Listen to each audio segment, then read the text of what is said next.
Good afternoon and welcome to my channel, Redbone and Rice. I am a Redbone. This week's topic is the essence of a dream killer. And I thought about this, I've just had some people sharing some things with me that they want to do, but I also, know how easy it is for dreamers, if you will, to be discouraged because of dream killers and the things that they do. So we know that, dream killers, they sow discontentment, they sow doubt, they sow fear, they sow discouragement. And so we just have to be aware and mindful of their intent. And we also have to be careful about what we're sharing and who we're sharing it with. So when I thought about a dreamer, it reminded me of the story of Joseph in the Bible, and I think that takes place in Genesis chapters 37 through 50. And this is the story of a man he started as a boy, who was a dreamer. And I don't mean just, having these wild, fantastical thoughts and visions. He actually had dreams. He was gifted with the ability to dream and have visions, if you will. And so he was the second youngest of 12 sons, and his older brothers, just had a disdain for him. They didn't like him. And part of that was because their father, Jacob, favored him, and Jacob favored Joseph and the youngest son, Benjamin, because of who their mother was, Rachel. So anyway, one day, Jacob gifted Joseph with this coat of many colors. And so in biblical times, that gifting meant that you're saying to this person, they're going to be in a position of leadership in the family when the patriarch dies. And so the older brothers weren't happy about that, and they just weren't feeling it. And Joseph also had a tendency when he was sharing his dreams, because when I read the story in the Bible, like I get that he's excited about what God revealed to him, but at the same time, you still have to be careful about what you're sharing, because everybody's not going to be happy for you. And your vision or your dream that God placed in you isn't for everybody else. And sometimes you have to wait on the timing before you even share that dream with anybody else. And sometimes you just don't share it at all, and you just wait for it to manifest itself. And so, he probably did come across as a little arrogant to his brothers when he was sharing this information. So one day they just were really fed up. The coat probably was the icing on the cake, and they just had enough of him, and they decided they were going to get rid of him. So they threw him in this pit. And I think the intent was they were just going to leave him there maybe initially and scare him a little bit. But he ended up being sold into slavery to Egypt. So knowing how heartbroken their father was going to be, they lied and said that he was, I think, eaten or killed by some wild beast. And they brought that coat back with blood stains on it. And so while Joseph was in prison, he still was, God was still able to bless him. He still found favor with man. And so even in prison, he found favor with some of Pharaoh's senior guards. And one of those senior guards was Potiphar. And Potiphar had a wife who had a thing for Joseph. And she was just, hot and heavy after Joseph, but he wasn't having it. And Joseph was also a man of integrity. He wasn't going to bite the hand that was feeding him.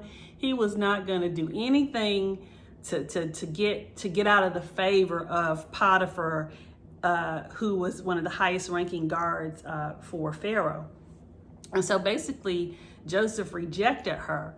And so he was, because of that, I guess his position was taken away, and he was thrown back into the prison for a while and just kind of forgotten. So, but even before that, when he was, one of the dreams that he had shared with his brothers and father was that they would bow down to him one day. Now, again, they weren't having that. So after Joseph had sat in prison, been back in the cells and not serving or doing anything, he found favor because someone he had interpreted a dream for remembered him, and that was brought to Pharaoh's attention, or one of the guards' attention, and he was brought out of the cell, and he went basically work for Pharaoh.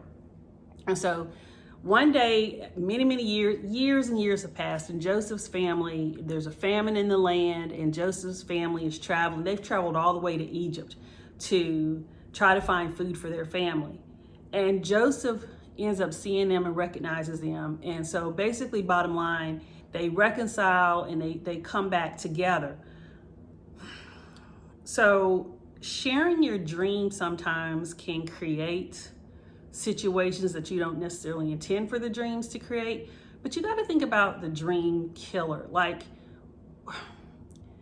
Joseph's brothers tried to kill his dreams, tried to snuff out those dreams, but God always prevails. God always has another plan. And so when I think about a dream killer, I think about the dream killers that I've crossed paths with in my life, and it comes in the form of people, unfortunately. And I think about the ones that cross my path. So I thought about, sometimes dream killers reside in our very families. Sometimes in the very houses we live in. Sometimes people are just afraid. And remember, we've been talking about fear a little bit too, but sometimes people are afraid to step out. And so because they're afraid to step out, they don't want you to step out. And in doing so, they sow doubt, they sow fear, they sow discouragement. And then it causes you to kind of step back and second guess yourself a little bit. So family members can be dream killers, but not only family members, but your people in your workplace. So that could be a supervisor, a manager. You be careful about what you're telling. Like, I am really cautious. Like, I work with amazing people. I love my job. I've said that before, and I absolutely respect the people that I work with, and love my work environment. And ideas are constantly shared, and brainstorms are happening all the time. But I have had places where I've worked where I had to be careful about the ideas that I was sharing, because some people would take those ideas and take them to higher management and try to pass them off as their own. So you've got dream killers in the workplace. But then not only do you have the dream killers in our families, in our workplace, but then we think about the dream killers in our friend zone. And so sometimes you may be, you may be going along and things are progressing really rapidly, and all is well in your life, but maybe all is well is not happening in your friend's life.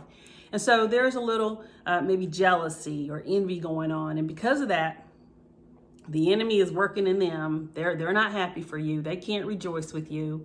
And so they're making these efforts to squash your dreams, to kill your dreams. And you have to ask yourself, or I guess question the nature and quality of your friends. And sometimes people are just in a place of brokenness and they are not going to be able to rejoice for you.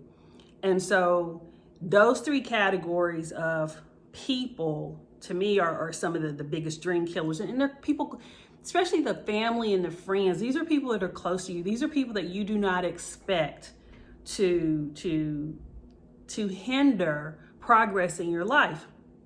And so watch out for these dream killers in these categories, but these people not only kill your dreams, sometimes there are people who steal your dreams, just like I said in the workplace. Those are the dream stealers, but I've had people in my friend zone who tried to steal my dreams. Like, for example, I might say I want a certain type of vehicle. Nobody's ever breathed that they wanted that type of vehicle. And then all of a sudden the vehicle shows up and they got a new car, and then they don't even bother to tell me about the vehicle, okay? So in the form of jewelry or a certain type of home.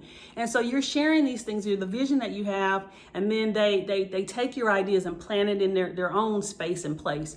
And so just be careful. Every dream that you have, I believe, comes from God. And every dream that you have is not supposed to be shared with everyone. So guard your dreams just like you guard your heart. And it is sacred to you.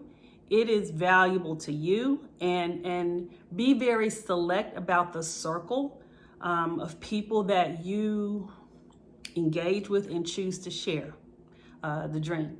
So beware of the dream killer, the essence of a dream killer. That's our message this week. I hope you enjoy it. I hope it resonates with you, and be encouraged. I will see you all next week. Have a great week and enjoy your weekend.